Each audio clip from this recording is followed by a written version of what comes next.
What's up, guys? It's your boy, the Badwolf. Thanks for stepping back on in. Wolf's going to put his paws up a little bit, and we're going to go over the application for a U.S. passport. But in fact, the way it's done here is it's for the non-citizen national passport.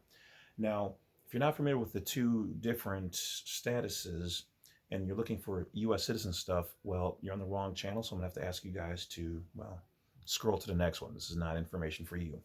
But for those people who are U.S. citizens who are looking to update their passport into being a non-citizen national, or you're currently a non-citizen national, then this information is for you and you're, well, welcome to stay. That being said, before we get going, I want to say once again, thank you for. All right, so yeah, thank you guys for checking in. Thank you for supporting the channel with the donations and joining the Wolf Pack, which is on the YouTube main page. Click the join button, pick any of the desired monthly donations you want to provide for the extra content in the private section. Bing! And for the rest of you guys, let's get going. So this particular video is going to be about, once again, the application for the U.S. passport for the non-citizen national. All right, so let's take a look at some of the updates and things to let you know how they do, because as we move, they move, and as they move, we move. All right, it's a little dance. All right, so let's check it out. So the short version here is that they kind of condensed the form, got rid of some stuff, and added some new things. And as you can tell here, they definitely want to make sure that you're using more federalized or state information versus private information. Okay, but they can't get rid of it because that is a remedy and is your right and freedom to be able to present your personal, private information when using these services. So we know that these are still here because they all say submit an original or certified copy. So by them saying original identification, they mean a properly created, private, notarized ID that maybe you've always used, or from your family or your nation or whatever else. So they will accept these things, but they also might ask for additional ones to help prove your identity. Okay? So going on, same thing with the birth information. You're looking at, they'll say they want the birth certificate, blah, blah, blah, blah, blah. But yet down here it still says notarized affidavits or their version, which is the DS-10 birth affidavit. Once again, you get that, get it notarized, put your information on there the way you see best fit, and it's acceptable.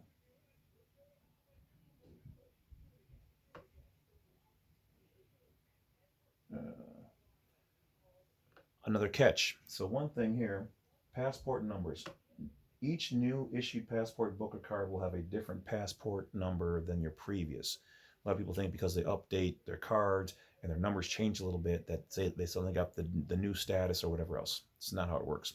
And for those people who don't know, the stars do not, from what we understand, educational information only on this channel and this particular video. From what we have been able to ascertain, the stars do not designate your status. Once you make your status with the properly done birth certificate, the properly filled out DS-11, and use of the explanatory statement, these are the things that help to prove your status as a non-citizen national. Okay? And the stars, from what we best theorize, is probably some type of threat level. Okay? In which case you can be a 1, 2, 3, 4, 5 star or asterisk U.S. citizen, or the same with a non-citizen national status. So those are two separate things that can go together to equate to you. Now, these are just theories. We don't know, because these are all considered things that are in-house, and so they're not going to tell us what they are. At the end of the day, it's probably better to have a higher level of stars than not, but that's just a guess. All right. So that being said, let's keep going. All right. So here it says the use of in care of. This is for your mailing address. Now get this. This is what we talked about before, but we never seen it in writing.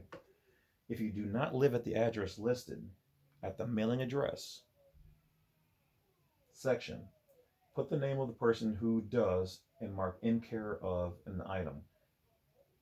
So, as we said before, they could use the mailing address against you as far as your residence, as it says here. So, putting in care of means that you don't live there, but that you receive your mail there. And as always, you can either put zeros for the zip code, or if you're going to use a zip code, which I would recommend not, put in the zip code, but then put brackets on the first and last number. This designates the four corners rule, that it's not there and only to be used as reference. But we know if you put it down on the paper, they're probably going to use it. So, but especially you don't in the permanent address section. Okay, so let's check it out. We do know that the accident or conditions section has been reduced. And so it says, if any of the below mentioned acts or conditions have been performed or apply, a supplementary explanatory statement. It says this here and on page 1 of 2 in the signature section. So if they give you a hard time about using an explanatory statement, you're going to be able to point out this spot and the spot down in the signature area, autograph area, and inform them that you have the right to do this. Because some of the people who receive them have been doing this for 20, 30 years. They've never seen one. So they're going to freak out sometimes. And if they do, show them this and you're okay. If they still don't listen, ask for the supervisor. Still don't listen, go to the next location. Do it all over again. So everything that is applicable here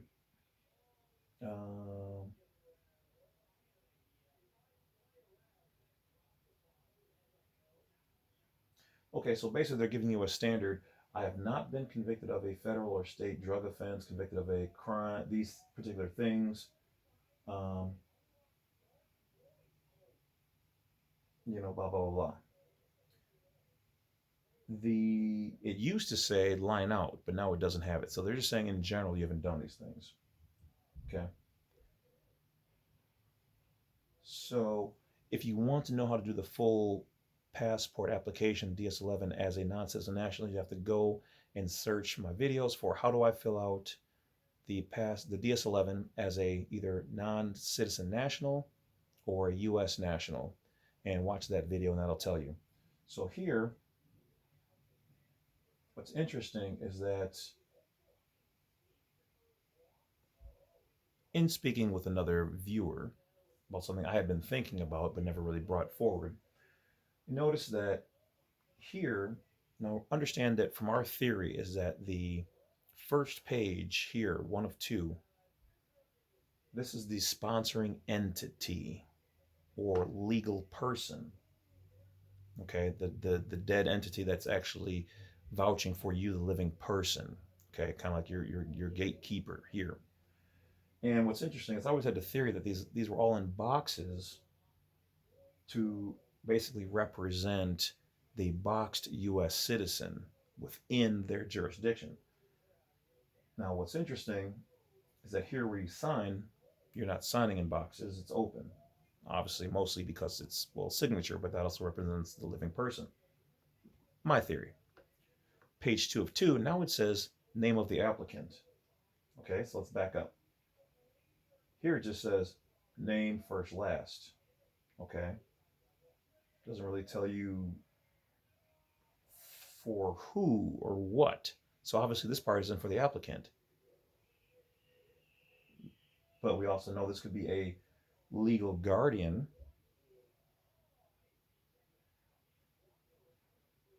or a, let's say, identifying documents applicable for mother, father, parent, legal guardian on the third signature line. So this section, by what I'm understanding, could be filled out by the legal guardian, father, mother, whatever else. Then we go to the applicant. Now we back up. Once again, now it's an open box. Still yet a large rectangle, really. But no boxes. No boxes for your birth date. Place of birth, also here. No individual boxes, but open. For your mother and for the father.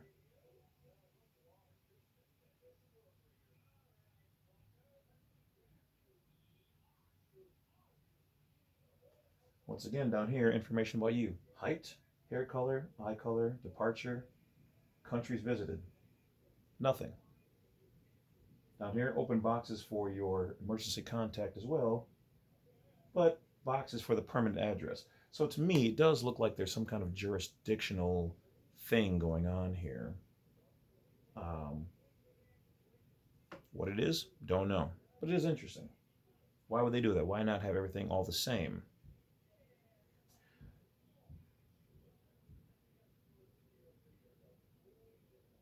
Now, we also know that before we were the ones who started putting this in before they put it on their updated DS-11s.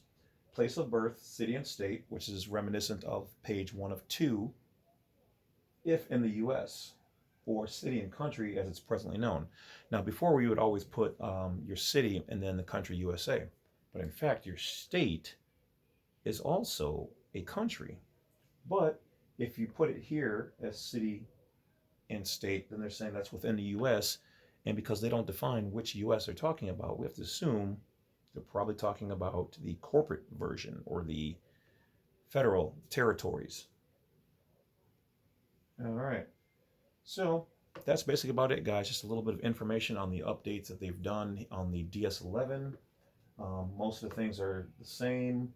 One more thing, though. It says now, if you have no travel plans, they want you to write none in there. But if you do, you have to put in all that information, okay? Which is because so many people are updating their passports that they're backed up. And in order to speed things through, ones that have none on there are going to get pushed to the back. So we know right now that I think one of my guys hasn't gotten theirs back in like 3 months because those are getting pushed back. And the people who pay for the expedited or have travel plans booked out about a month and a half-ish are the ones that are getting processed first. So make sure you understand this information. Make sure you take the proper precautions and things as advice before doing any of your processes and traveling and whatever else. So that's about it, guys. Hope you found this information interesting.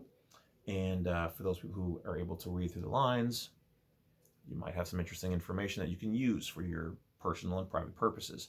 Otherwise, as always, everything here is education and entertainment only. We do not construe anything to be against nor for anybody.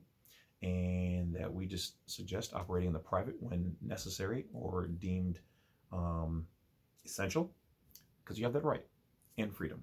So if you are a non-citizen national, thank you for being here. If you are a U.S. citizen, well, this is entertainment, especially for you. So take care of you guys, yourselves, your families, your friends, and whatever else. Stay wise, stay woke, stay aware, stay warm, and I will talk to you guys later. Thanks for chiming in. Don't forget to check out the merchandise down below. And if you see anybody using any of my videos, likeness, image, logos, whatever else, inappropriately, especially in the fact of calling us the S word, please feel free to use the report button for harassment on their videos. Otherwise, we are neutral and just providing good entertainment. Appreciate each and every one of you. Talk to you later. If you want to get hold of me or some other information, go to blacksite32.com. I'm out.